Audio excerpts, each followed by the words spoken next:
मृदा अपरदन से मतलब क्या है, भूमि का क्षरण यानी कि भूमि का कटाव, ये सब चीज़ें मृदा अपरदन में आती हैं। उसके संरक्षण के उपाय, भू क्षरणीय तीव्र गति से मिट्टी के ऊपरी जीवाश्म परत के कोमल और उपजाऊ अंशों का अपहरण कर उसे निर्बल तथा अनुपजाऊ बनाता है। यानी कि जो मिट्टी का जो ऊपरी भाग होता है वो अगर इधर उधर जीवाश्म कण जो होते हैं जो कम हो जाते हैं, उसकी अंशता जो होती है उसमें जीवाश्म कण होते हैं वो कम हो जाते हैं, इससे भूमि अनुपजाऊ हो जाती है। मिट्टी के उपजाऊ कणों को प्राकृतिक कारणों द्वारा हटाया जाना भी भू क्षरण या भू कटाव कहा जाता है। और मिट्टी के ऊपरी कण जो उपजाऊ है वो प्राकृतिक किसी कारण यानी पानी के कारण, वर्षा के कारण अगर अलग हो जाते हैं तो ये भी किसका कारण है, भू क्षरण या भू कटाव कहलाएगा। बहता हुआ, इसके रीजन क्या है, बहता हुआ जल, पवन और हिमानी कटाव इसकी महत्वपूर्ण कारक है। ठीक है, जो क्या करते हैं, इन वजह से क्या होती है, जब पानी बरसता है तो मिट्टी क्या होती है, पूरी बहकर एक स्थान से दूसरे स्थान पर या समुद्र में बहकर चली जाती है। और इससे क्या होता है, धीरे धीरे भूमि का क्षरण होने लगता है, कमी होती है, उसकी जो उपजाऊपन है वो क्या हो जाता है, कम हो जाता है। जो भूमि क्षरण होता है वो कितने प्रकार का, दो प्रकार का, चादरी भू क्षरण और नालीदार। चादरी भू क्षरण का मतलब क्या होता है, जब जो भी भूमि का क्षरण जो होता है वो एक पूरी बड़े स्तर पर होता है और केवल ऊपरी ऊपरी भाग उसका एक स्थान से दूसरे स्थान पर या बहकर चला जाता है। और नालीदार भूक्षरण क्या होता है, जब पानी के कारण जब नालियाँ सी बन जाती है भूक्षरण के लिए, नालियाँ कटाव बन जाती हैं, जिस तरह का क्षरण होता है वो नालीदार भूक्षरण कहलाता है। ठीक है, भारत में 5 करोड़ हेक्टेयर भूमि क्षरण से प्रभावित है। पंजाब, हरियाणा, असम, पश्चिम बंगाल तथा चंबल, यमुना, दामोदर, महानदी घाटियों एवं दक्षिण भारत के तटीय क्षेत्र में भूक्षरण की सर्वाधिक समस्याएं हैं। यानी कि ये क्षेत्र जहाँ पे यहाँ पे भूक्षरण की सबसे ज़्यादा समस्याएं हैं। इसके अलावा आगे देखते हैं, सतह के भेजाने के कारण नीचे कठोर चट्टानों का आवरण ऊपर की ओर निकल जाता है। इस मिट्टी में कृषि फसलें क्या वनस्पति भी निभाई जाती है। जब किसी भूमि का ऊपरी पार्ट जो है वही सबसे ज़्यादा उपजाऊ होता है, वही अगर बह जाए तो क्या होगा, वो भूमि जो होगी वो किसी योग्य नहीं रहेगी। इस प्रकार भूमि का क्षरण वास्तव में मिट्टी के विनाश के लिए रेंगती हुई मृत्यु के समान है। अब इसके मृदा अपरदन के कारण क्या क्या है, मृदा अपरदन के 5 कारण हैं। कौन कौन से, पवन अपरदन, अत्यधिक चराई, प्राकृतिक वनस्पति का विनाश, मूसलाधार वर्षा और मिट्टी के प्रकार। मैं इन तीनों को समझा देता हूँ एक एक करके शॉर्ट फॉर्म में। पवन अपरदन क्या होगा, जब तेज हवाएं चलती हैं उससे भूमि का ऊपरी भाग है उड़कर चला जाता है। जैसे आपने देखा होगा जब तेज हवाएं चलती हैं तो धूल वगैरह कितनी उड़ती है, धूल क्या है, वो ऊपरी परत है वही उड़ के क्या चली जा रही है, इससे क्या होता है, भूमि का अपरदन होता है। अत्यधिक चराई मीन्स अगर कोई क्षेत्र है और वहाँ पे अधिक हम लोग चराई करते हैं बकरियों की या फिर जानवरों की, तो उससे भी क्या होती है, भूमि का क्या होता है, अपरदन होता है। इसके अलावा प्राकृतिक वनस्पति का विनाश, यानी कि जब हम अंधाधुंध क्या करते हैं कि जो हमारी प्राकृतिक वनस्पतियाँ होती हैं, घास हुई या फिर पेड़ होते हैं, वो भूमि को पकड़ के रखते हैं। लेकिन जब हम अंधाधुंध उनकी कटाई करेंगे तो क्या होगा, जो उसकी पकड़ी हुई भूमि का हिस्सा है वो क्या हो जाएगा, ढीला पड़ जाएगा, वो उसका इसी कारण भूमि का अपरदन होगा। चौथा कौन सा है, मूसलाधार बारिश। मूसलाधार बारिश से मतलब जब तेज बारिश होती है तो भूमि की ऊपरी भाग, देखा होगा आप लोगों ने अपने यहाँ पे भी, जब बारिश होती है तो क्या होता है, पूरी मिट्टी जो होती है वो ऊपरी हिस्सा उसका बह जाता है और अंदर नीचे कंकड़ रह जाते हैं। अब इसके अलावा मिट्टी के प्रकार पर भी निर्भर करता है कि मिट्टी किस प्रकार की है। अगर मिट्टी बालूदार हुई और उसमें क्या नाम ढीली मिट्टी हुई, असंगठित हुई, बालूदार होती है, तो इसमें क्या होता है, जरा सी बारिश हुई और पूरी का ऊपरी में जो मेन तत्व वाला भाग है वो क्या बह जाता है। इसलिए मिट्टी के प्रकार पर भी ये चीज़ें निर्भर करती हैं। मृदा संरक्षण या भू संरक्षण क्षरण के निराकरण हेतु उपाय। मृदा संरक्षण करके तथा भू संरक्षण को रोकने के निम्नलिखित उपाय कारण से हो सकते हैं। कौन कौन सा, वृक्षारोपण। जिन प्रदेशों में बाढ़ अधिक आती है वहाँ पे क्या करना चाहिए, हमें वृक्षारोपण करना चाहिए। वृक्षारोपण से 2 फायदे होते हैं हमें। वृक्षारोपण से एक तो क्या होता है, भूमि का कटाव को रोक सकते हैं, और दूसरा क्या होता है, अगर बाढ़ अभी आती है और कुछ वृक्ष गिर जाते हैं तो उनकी जो पेड़ों के गिरने से उनकी पत्तियाँ वगैरह जो सड़ जाती हैं तो वो क्या करती हैं, उर्वरक क्षमता को बढ़ाने का काम भी करती हैं। दूसरा वाला क्या है हमारा, नदियों में पर बांधों का निर्माण।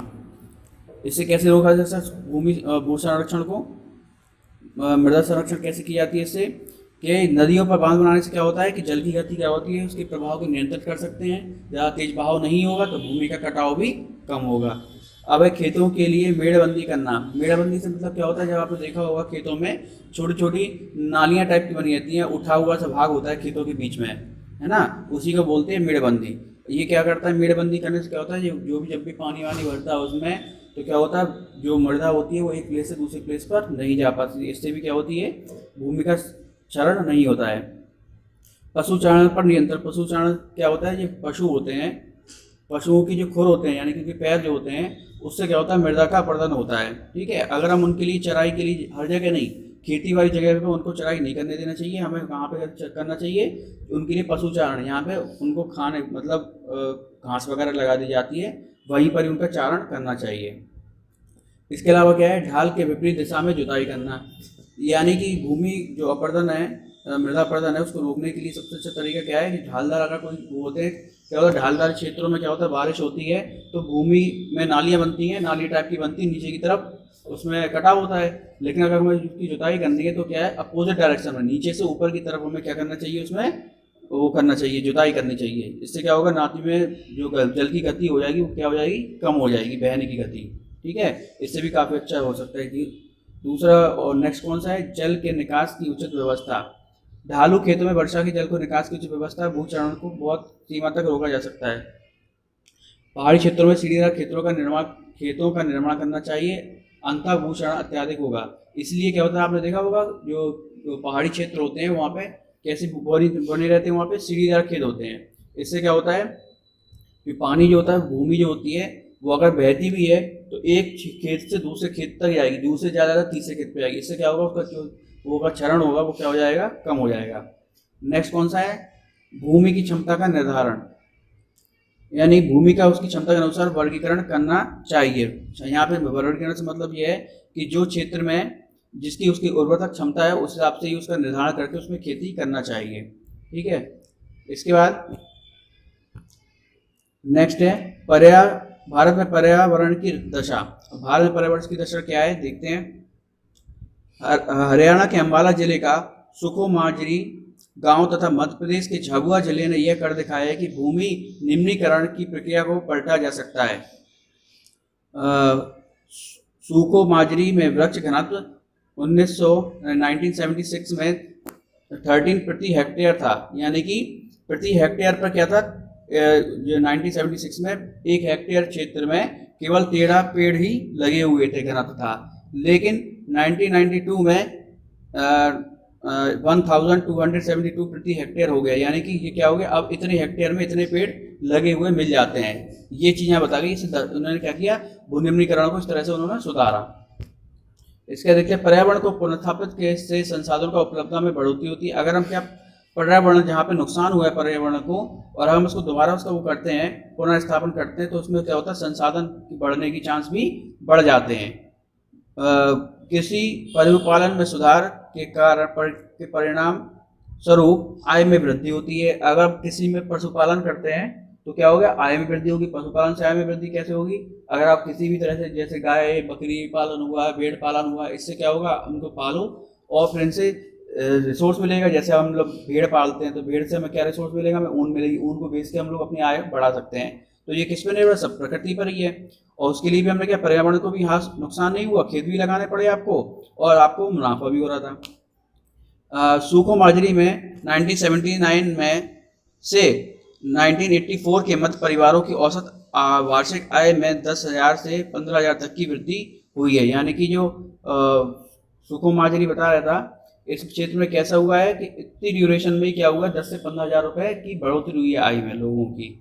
पर्यावरण पुनर्स्थापना के लिए प्रबंधन आवश्यक पहलू है, यानी कि अगर आप किसी चीज़ में पुनर्स्थापन करते हैं, यानी कि किसी क्षेत्र में अगर खेत नहीं है तो वहाँ पे अगर खेत बनाना है, या कहीं पे पेड़ नहीं है अगर पेड़ उगाना है, तो आपको उचित प्रबंधन चाहिए। जब आप प्रबंध करके चलेंगे तो आपको जरूर उसमें फ़ायदा होगा और पर्यावरण का को भी फायदा होगा। मध्य प्रदेश पहला राज्य जहां लोगों को वन संबंधी निर्णय लेने का अधिकार प्राप्त है। मध्य प्रदेश में 29 लाख हेक्टेयर भूमि को जल विभाजन प्रबंधन के माध्यम से फिर से हरा भरा बनाया गया है। भारत में यह कुल भौगोलिक क्षेत्र का 1% है, यानी कि एमपी में लोगों के पास पूरा अधिकार है कि अगर वो वन से रिलेटेड कोई भी काम करना चाहते हैं तो उन्हें कोई रोक टोक नहीं है, आप चाहें वो काम कर सकते हैं। ठीक है, इसकी वजह से जो जल विभाजन का प्रबंधन क्या हुआ है कि आप जल को किस मात्रा में यूज़ कर सकते हैं, तो उसका कैसे प्रबंध कर सकते हैं, कितनी मात्रा में यूज़ करना है, कम मतलब कम पानी में भी आप अच्छे से अच्छा उसका यूज़ करने का तरीका जो है बनाया उन्हें, हरा भरा बनाया है क्षेत्र को। और जो कितना हो गया 1% हुआ है पूरे भारत के भौगोलिक क्षेत्र का। ठीक है, आप लोग का यहाँ पे चैप्टर खत्म हो गया है। इसके बाद हम नेक्स्ट चैप्टर स्टार्ट करेंगे। क्वेश्चन आंसर आप लोगों को सेंड कर दिए जाएंगे। Thank you.